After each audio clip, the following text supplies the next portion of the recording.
നമസ്കാരം. എല്ലാ പ്രിയപ്പെട്ടവർക്കും മുരളി നലനാട് നോവൽസിലേക്ക് ഹൃദ്യമായ സ്വാഗതം. മുരളി നലനാട് എഴുതിയ നോവൽ രാരീരം തുടരുന്നു. ബ്ലസ്സി നെഞ്ചത്ത് കൈവച്ച് വിലപിച്ചുപോയി. 45 ലക്ഷത്തിൻ്റെ ബെൻസ് കൈവിട്ടുപോയെന്നോ? 2 ലക്ഷം രൂപ കൊടുത്താണ് അതിനൊരു ഫാൻസി നമ്പർ സാജേട്ടൻ നേടിയത്. സത്യമാണോ ചേട്ടത്തി പറയുന്നേ? ഞാൻ എന്നാത്തിനാ കൊച്ചേ കള്ളം പറയുന്നേ? ദീനാമ്മ പറഞ്ഞു. കയ്യിലിരുന്ന കവർ സെറ്റിയിലേക്ക് എറിഞ്ഞിട്ട് ബ്ലസ്സി തുള്ളി വിറച്ച് മുകളിലേക്ക് ഓടി. മുറിയിൽ ചെന്ന് ഫോണെടുത്ത് അവൾ സാജൻ്റെ നമ്പർ കുത്തി. ഔട്ട് ഓഫ് റേഞ്ച് എന്നാണ് കേട്ടത്. ഉടൻ അവൾ അറയ്ക്കലേക്ക് വിളിച്ചു. പാപ്പച്ചനാണ് ഫോൺ എടുത്തത്. എന്നതാ മോളെ? സങ്കടവും നിരാശയും കൊണ്ട് അവൾ വിങ്ങിപ്പൊട്ടി. നമ്മുടെ പുതിയ ബെൻസ് അപ്പച്ചൻ അവർക്ക് കൊടുത്തു. അവരത് കൊണ്ടുപോയി. ഇനി സങ്കടപ്പെട്ടിട്ട് കാര്യമില്ല. രാവിലെ നീ ഇങ്ങോട്ട് വന്നപ്പോൾ ഞാൻ പറഞ്ഞത് ഓർക്കുന്നുണ്ടോ? അവൾ വരുമ്പോൾ ഒളിച്ചു കളിക്കുകയല്ല വേണ്ടത്. വിരുന്നൊരുക്കാൻ നിനക്ക് കഴിയില്ലെങ്കിൽ നീ മുറിയിലിരിക്കണമായിരുന്നു. നിങ്ങൾ അവിടെ ഉണ്ടായിരുന്നെങ്കിൽ ദേവസി കാർ കൊടുക്കില്ലായിരുന്നു. അഥവാ കൊടുക്കാൻ തയ്യാറായാൽ നിങ്ങൾക്ക് എതിർക്കാമായിരുന്നു. അവർ സ്വീകരിക്കില്ലായിരുന്നു. ബ്ലസ്സിയുടെ സങ്കടം ഇരട്ടിച്ചു. ഇനി വേണ്ടത് അവളെ അങ്ങോട്ട് അടുപ്പിക്കാതെ നോക്കുക. അവിടുത്തെ കാര്യങ്ങൾ നിന്റെ കൺട്രോളിൽ പോകണം. അല്ലെങ്കിൽ ആ വീട് കൂടി കൈവിട്ടു പോകും. ഒരു കൊച്ചിനെ അവിടെ നിർത്തുന്നുണ്ടല്ലോ. അതിനെ തള്ളയ്ക്ക് വേണ്ടെങ്കിൽ വല്ല അനാഥാലയത്തിലും കൊണ്ടുവിടാൻ സാജനോട് പറയേ. ഇനി ഒന്നും വെച്ച് താമസിപ്പിക്കരുത്. അവൾ ഫോൺ വെച്ചു. സന്ധ്യ വരെ അവൾ കട്ടിലിൽ നിന്ന് എഴുന്നേറ്റില്ല. എമി മുറിയിലേക്ക് വന്നു. മമ്മി, പപ്പ വന്നു. സാജൻ മുറിയിലേക്ക് വരാതെ താഴെ ഇരിക്കുന്നതറിഞ്ഞ് അവൾ എഴുന്നേറ്റ് വന്നു. സെറ്റിയിൽ മലർന്നു കിടക്കുകയാണവൻ. ഓ വന്നോ? പൊട്ടിത്തെറിച്ചുകൊണ്ട് അവൾ അങ്ങോട്ടേക്ക് ചെന്നു. ഇവിടെ നടന്നത് സാജേട്ടൻ അറിഞ്ഞോ? ബെൻസ് അവൾ അടിച്ചുകൊണ്ട് പോയി. സാജൻ അവളെ രൂക്ഷമായൊന്ന് നോക്കി.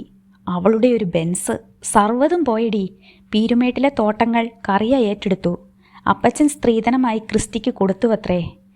ഇടിവെട്ടേറ്റതുപോലെ ബ്ലസ്സി തരിച്ചു നിന്നു. ഇനി എന്തൊക്കെ കൊടുത്തിട്ടുണ്ടെന്ന് ചോദിച്ചറിയണം. ഞാൻ അന്നേ പറഞ്ഞതല്ലേ, കറിയ ഒന്നും കാണാതെ മോനെ കൊണ്ട് 2ാം കെട്ടുകാരിയുടെ കഴുത്തിൽ മിന്നു കെട്ടിക്കില്ലെന്ന്. എന്നിട്ട് എന്തായി? നിങ്ങളുടെ അപ്പച്ചൻ നിങ്ങളെ ചതിക്കുകയായിരുന്നു. ബ്ലസ്സി പൂക്കുല പോലെ വിറച്ചു. മുറ്റത്ത് കാർ വന്ന് നിൽക്കുന്ന ഒച്ച കേട്ടു. വന്നിട്ടുണ്ട്. ചോദിക്കാനുള്ള ധൈര്യം നിങ്ങൾക്കുണ്ടോ? ബ്ലസ്സി നാവടക്കും മുൻപേ ദേവസി കയറി വന്നു. ആരെയും ശ്രദ്ധിക്കാതെ അയാൾ മുന്നോട്ട് നീങ്ങി. അപ്പച്ചനോട് എനിക്ക് ചില കാര്യങ്ങൾ പറയാനുണ്ട്, കടുത്ത സ്വരത്തിൽ സാജൻ പറഞ്ഞു. ദേവസി എന്താണെന്ന മട്ടിൽ അവനെ നോക്കി. പീരുമേട്ടിൽ നിന്നും നാണം കെട്ടിട്ടാണ് ഞാൻ വരുന്നത്. നമ്മുടെ തോട്ടത്തിന് കളത്തിൽ കറിയ എങ്ങനെ അവകാശിയായെന്ന് എനിക്കറിയണം. ഇന്ന് രാവിലെ അയാൾ അതിൻ്റെ ഭരണം ഏറ്റെടുത്തിരിക്കുന്നു. ദേവസി തെല്ലൊന്നുമല്ല അമ്പരന്നത്. കറിയയിൽ നിന്ന് പെട്ടെന്നൊരു നീക്കം പ്രതീക്ഷിച്ചതല്ലായിരുന്നു. എങ്കിലും ഭാവപ്പകർച്ച ദേവസി പുറത്ത് കാട്ടിയില്ല. ഒരു പെണ്ണിനെ വെറുതെ കെട്ടിച്ചു വിടാനാവില്ലെന്നറിയില്ലേ? ഞാനത് ക്രിസ്റ്റിക്ക് സ്ത്രീധനമായി കൊടുത്തതാ. സാജൻ്റെ മുഖത്ത് കോപവും വെറുപ്പും മാറി മാറി പ്രതിഫലിച്ചു. ഞാൻ അപ്പച്ചൻ്റെ മകൻ തന്നെയാണോ?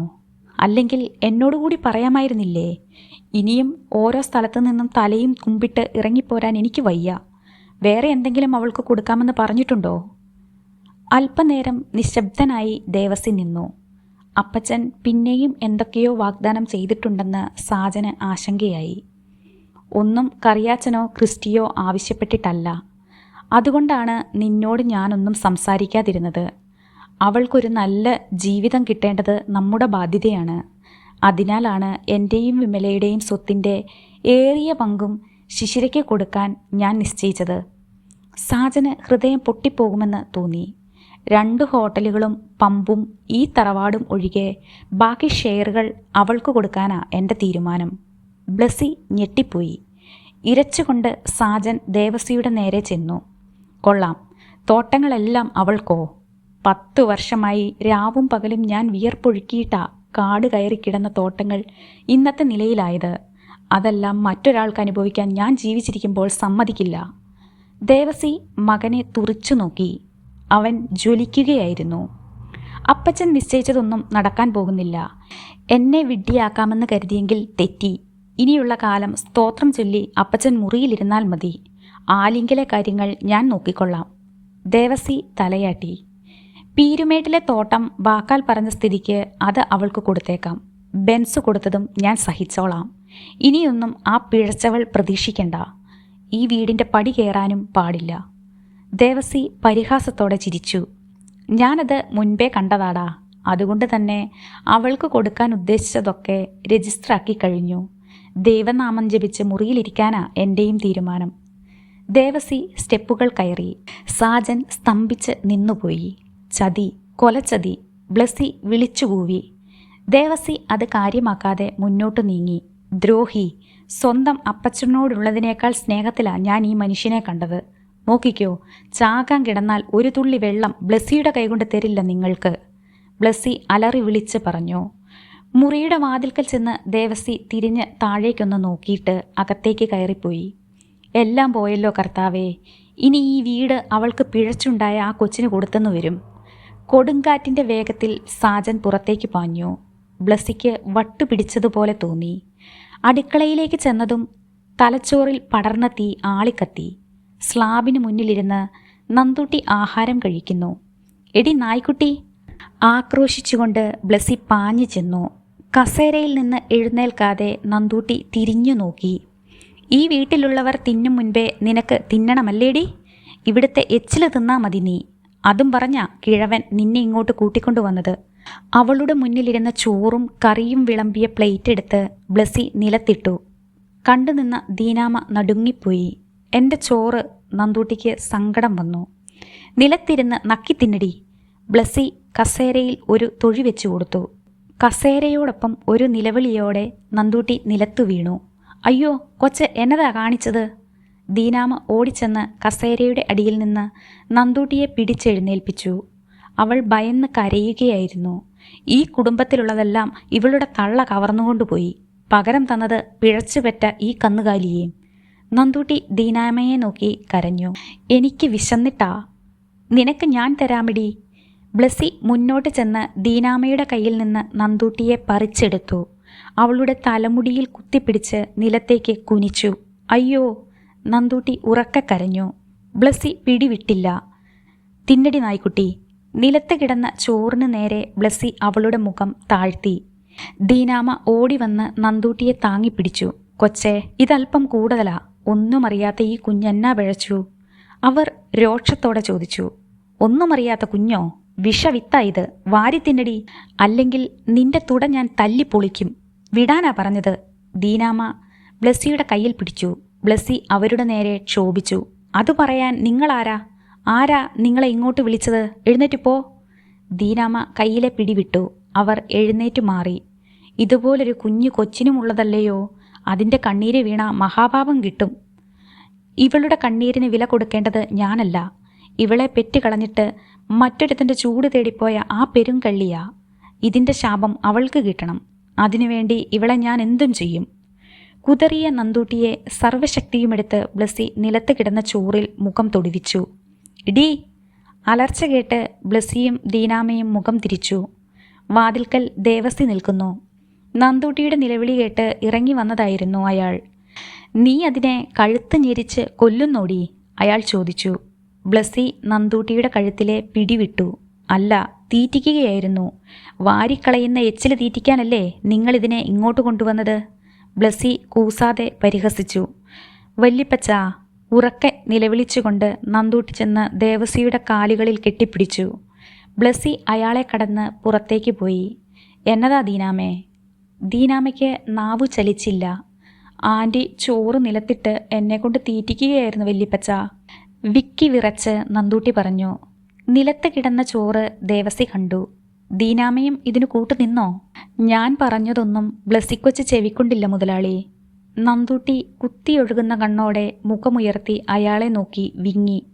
എന്നെ എൻ്റെ അച്ഛൻ്റെ അടുത്ത് വിട് വല്യപ്പച്ച, ഞാൻ പോയിക്കൊള്ളാം. ദേവസി മിണ്ടിയില്ല. ദീനാമ ചുമലിൽ കിടന്ന തോർത്തെടുത്ത് കണ്ണു തുടച്ചു. അച്ഛനെ ഇതുവരെയും കണ്ടില്ലേ വല്യപ്പച്ച? അന്വേഷിച്ചു പോയിട്ടുണ്ട്. ദീനാമേ, കൊച്ചിനെ പിടിച്ചു മാറ്റ്. വാ മോളെ. ദീനാമ ചെന്ന് നന്ദൂട്ടിയെ ബലമായി ദേവസിയിൽ നിന്ന് അടർത്തി മാറ്റി. ദൈന്യതയോടെ അവൾ അയാളെ നോക്കി. ഞാനും വല്യപ്പച്ചൻ്റെ മുറിയിലോട്ട് വന്നോട്ടെ? ആൻറ്റി ഇനിയും വരും, എനിക്ക് പേടിയാ. അവൾ ഏങ്ങിക്കരഞ്ഞു. അതവഗണിച്ച് ദേവസി തിരിച്ചുപോയി. രാവിലെ 10 മണി കഴിഞ്ഞപ്പോൾ ക്രിസ്റ്റഫറും ശിശിരയും തിരുവനന്തപുരത്തെത്തി. സുഹൃതത്തിന് മുന്നിൽ വന്നിറങ്ങുമ്പോൾ ക്രിസ്റ്റിയെ കാണാനായി ഋഷിക്കൊപ്പം ആ വീട്ടിൽ ഒരിക്കൽ വന്നത് ശിശിര ഓർത്തുപോയി. അരമണിക്കൂർ കഴിഞ്ഞപ്പോൾ ബെൻസിൽ കയറി ക്രിസ്റ്റഫർ ഹോസ്പിറ്റലിലേക്ക് പോയി. വീട് മുഴുവൻ അവൾ കണ്ടു. താഴെ സദാ കലവില കൂട്ടുന്ന ലവ് ബേഡ്സ്. നന്ദൂട്ടിക്ക് അവിടം ഇഷ്ടപ്പെടുമെന്ന് അവൾക്ക് തോന്നി. രാത്രി ശിശിര ബെഡ്റൂമിൽ വരുമ്പോൾ ക്രിസ്റ്റഫർ ഒരു മെഡിക്കൽ ജേണൽ വായിച്ച് കിടക്കുകയാണ്. അവൾക്ക് വല്ലാത്തൊരു മൂഡ് അനുഭവപ്പെട്ടു. അവൾ അടുത്തിരുന്നപ്പോൾ അയാൾ എഴുന്നേറ്റു. മാഗസിൻ മേശയിൽ വെച്ചു. അതിനു മീതെ കണ്ണട വെച്ചു. അവളുടെ കണ്ണുകളിലെ ആഴം ക്രിസ്റ്റഫർ കണ്ടു. കിടക്കാവല്ലേ? അയാൾ ചോദിച്ചു. അവൾ വശ്യമായി ഒന്ന് പുഞ്ചിരിക്കുകയാണ് ചെയ്തത്. മനസ്സിന് വല്ലാത്തൊരു കുളിർമ തോന്നുകയാണ് ക്രിസ്റ്റി. ഒരുപക്ഷെ നമ്മൾ മാത്രമായി ഒരു വീട്ടിലായതുകൊണ്ടാവാം. റിയലി? അയാൾ അവളുടെ താടി പിടിച്ചുയർത്തി. അവൾ അമർത്തി മൂളി. ക്രിസ്റ്റി ആശങ്കപ്പെടുകയൊന്നും വേണ്ട. എൻ്റെ മനസ്സിലിപ്പോൾ ക്രിസ്റ്റി മാത്രമേ ഉള്ളൂ. ഇനി എന്നിൽ നിന്ന് ഒരു വിഷമവും ഉണ്ടാവില്ല.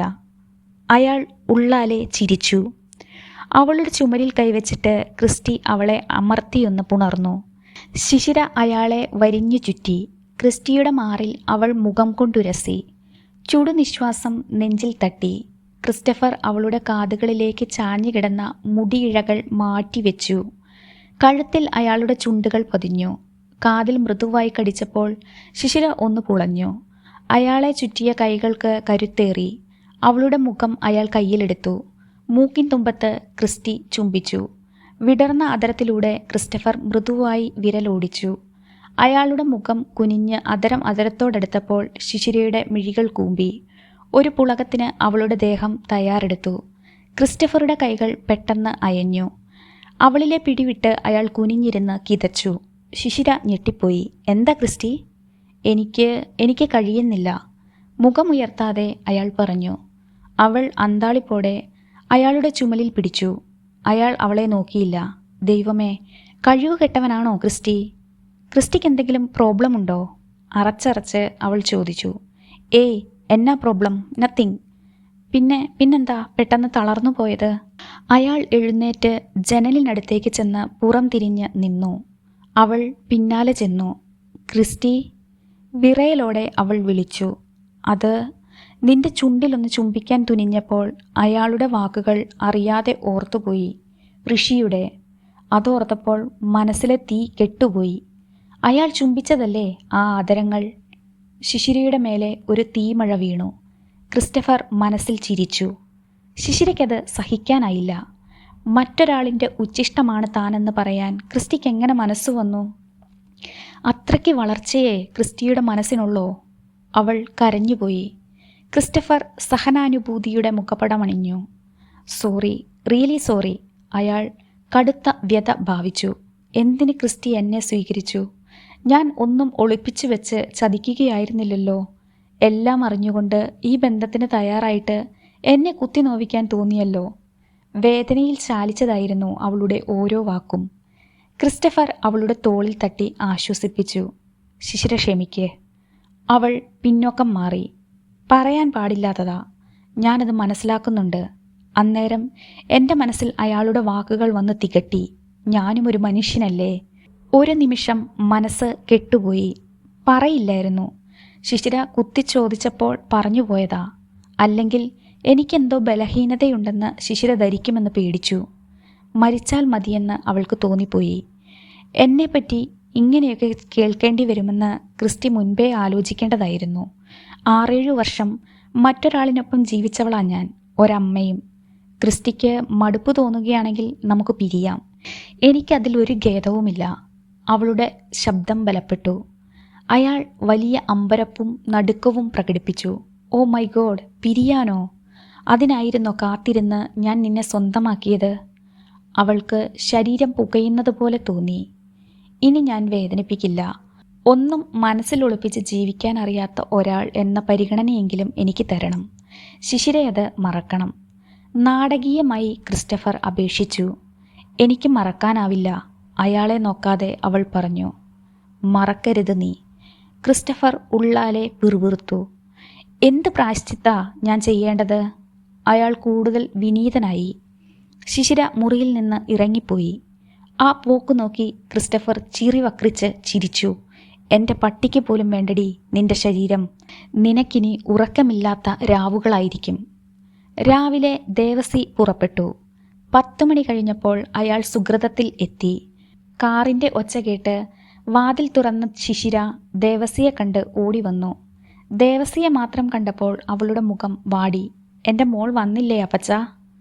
ഞാൻ അവളെ വിളിച്ചതാ. ഇങ്ങോട്ടാണെന്നറിഞ്ഞപ്പോൾ വരുന്നില്ലെന്ന് പറഞ്ഞു. ശിശിരയുടെ മനസ്സ് വ്രണിതമായി. അപ്പച്ചൻ കുറേ ദിവസം ഇവിടെ താമസിക്കാൻ പോകുന്നെന്ന് പറയാമായിരുന്നില്ലേ? നീ സമാധാനപ്പെട്. അടുത്തയാഴ്ച ഞാൻ അവളുമായി ഇങ്ങോട്ട് പോരാം. നിങ്ങൾക്കൊപ്പം സ്ഥിരമായി നിൽക്കാനും ഞാൻ ഒരുക്കമാ. ശിശിരയ്ക്ക് വല്ലാത്ത ആശ്വാസം തോന്നി. അകത്തേക്ക് നടക്കുമ്പോൾ അയാൾ ചോദിച്ചു, ക്രിസ്റ്റി ഊണ് കഴിക്കാൻ വരില്ലേ? ഊണ് കൊടുത്തുവിടും. അവൾ അയാൾക്ക് കുടിക്കാൻ ഓറഞ്ച് ജ്യൂസ് കൊടുത്തു. അവളുടെ കണ്ണുകളിൽ കനച്ചു കിടക്കുന്ന ദുഃഖം അയാൾ ശ്രദ്ധിച്ചു. ഓജസ് വാർന്ന മുഖം. നിനക്കെന്നതാ ഒരു സന്തോഷമില്ലാത്തതുപോലെ? മോളെ ഓർത്തുള്ള വേദന ഇനിയും മാറിയില്ലേ? എത്ര പ്രതീക്ഷയോടെയാണെന്നോ ക്രിസ്റ്റി നിന്നെ സ്വീകരിച്ചത്. ഏതു നേരവും സങ്കടപ്പെട്ടിരുന്നാൽ അവൻ്റെ അവസ്ഥ എന്താവും? ദേവസി ഉപദേശിക്കാനുള്ള വട്ടമായി. തൻ്റെ മനസ്സിലുള്ളത് അപ്പച്ചനോട് പറയാനാവാതെ വീർപ്പുമുട്ടുകയായിരുന്നു അവൾ. എൻ്റെ വിഷമം അവളെക്കുറിച്ചല്ല. അവൾക്ക് അപ്പച്ചൻ നൽകുന്ന സ്നേഹം എനിക്ക് ഊഹിക്കാനാവും. ദേവസിയുടെ നെറ്റി ചുളിഞ്ഞു. ക്രിസ്റ്റിയുമായുള്ള വിവാഹം വേണ്ടായിരുന്നു എന്ന് എനിക്കിപ്പോൾ തോന്നുവാ. ഞാൻ 2ാം കെട്ടുകാരി. 6 വയസ്സുള്ള ഒരു പെൺകുഞ്ഞിൻ്റെ അമ്മ. ക്രിസ്റ്റിയാണേൽ അവിവാഹിതൻ. പുരുഷനായിരുന്നു എൻ്റെ അവസ്ഥയെങ്കിൽ പ്രശ്നമില്ലായിരുന്നു. എന്തൊക്കെ പറയാമെങ്കിലും ദോഷം പെണ്ണിന് തന്നെയാണ്. ദേവസിയുടെ ഉള്ളു കിടുങ്ങി. കർത്താവേ, നീ എന്നതാ പറയുന്നത്? നിങ്ങൾ തമ്മിൽ അങ്ങനെ എന്തെങ്കിലും സംസാരമുണ്ടായോ? ഏയ്, ക്രിസ്റ്റി ഒന്നും പറഞ്ഞിട്ടില്ല. എന്നെ വലിയ ഇഷ്ടവുമാ. സന്തോഷത്തോടെയാ ഞങ്ങൾ കഴിയുന്നത്. ഞാൻ ഓരോന്ന് ചിന്തിച്ച് പറഞ്ഞതാ. അവൾ ഉരുണ്ടുമാറി. നീ വെറുതെ മനസ്സ് പുണ്ണാക്കുക. അവന് നിന്നെ ഇഷ്ടമായിട്ടാ കറിയയോട് പറഞ്ഞത്. അല്ലാതെ നമ്മൾ ആലോചനയുമായി പോയതല്ലല്ലോ. പിന്നീട് അവൾ ഒന്നും പറഞ്ഞില്ല. പക്ഷേ അവളുടെ ഉള്ളിലിരുന്ന് എന്തോ വിങ്ങുന്നുണ്ടെന്ന് ദേവസിക്ക് തോന്നി. അത് നന്ദൂട്ടിയെ ഓർത്തുമല്ല. ദേവസിക്ക് ചെറുതായി ഭയം തോന്നി. അപ്പച്ചൻ വന്ന വിവരം ശിശിര ക്രിസ്റ്റിയെ ഫോൺ ചെയ്ത് അറിയിച്ചു. വൈകിട്ടേ വരാൻ കഴിയുള്ളൂ എന്ന് അയാൾ അറിയിച്ചു. 3 മണിക്ക് ദേവസി യാത്ര പറഞ്ഞ് ഇറങ്ങി. വണ്ടിയിൽ കയറുമ്പോൾ ശിശിരയുടെ ശോകം നിറഞ്ഞ മുഖം ദേവസിയെ പിന്നെയും കുത്തി നോവിച്ചു. കാർ റോഡിൽ കയറിയപ്പോൾ ദേവസി ഡ്രൈവർ പാപ്പിയോട് ചോദിച്ചു, ശിശിര മുൻപ് താമസിച്ചിരുന്ന വീട് നിനക്ക് ഓർമ്മയുണ്ടോ? ഒരിക്കൽ നമ്മൾ അവിടെ പോയിരുന്നതല്ലേ? ജവഹർ നഗറിലല്ലേ? ഓർമ്മയുണ്ട് മുതലാളി. പിന്നോക്കം നോക്കി പാപ്പി പറഞ്ഞു. എന്നാൽ അങ്ങോട്ട് വിട്. പാപ്പി കാർ ഋതുനന്ദയുടെ ഗേറ്റിന് മുന്നിലെത്തിച്ചു. രാരീരം അടുത്ത ലക്കത്തിൽ തുടർന്ന് കേൾക്കാം. ഈ കഥയെക്കുറിച്ചുള്ള നിങ്ങളുടെ വിലയേറിയ അഭിപ്രായങ്ങളും നിർദ്ദേശങ്ങളും കമൻറ്റ് ബോക്സിൽ രേഖപ്പെടുത്തി ഞങ്ങളെ അറിയിക്കണമേ എന്ന അഭ്യർത്ഥനയോടെ മുരളി നല്ലനാട് നോവൽസിന് വേണ്ടി സെൽമ റോയ്സ്.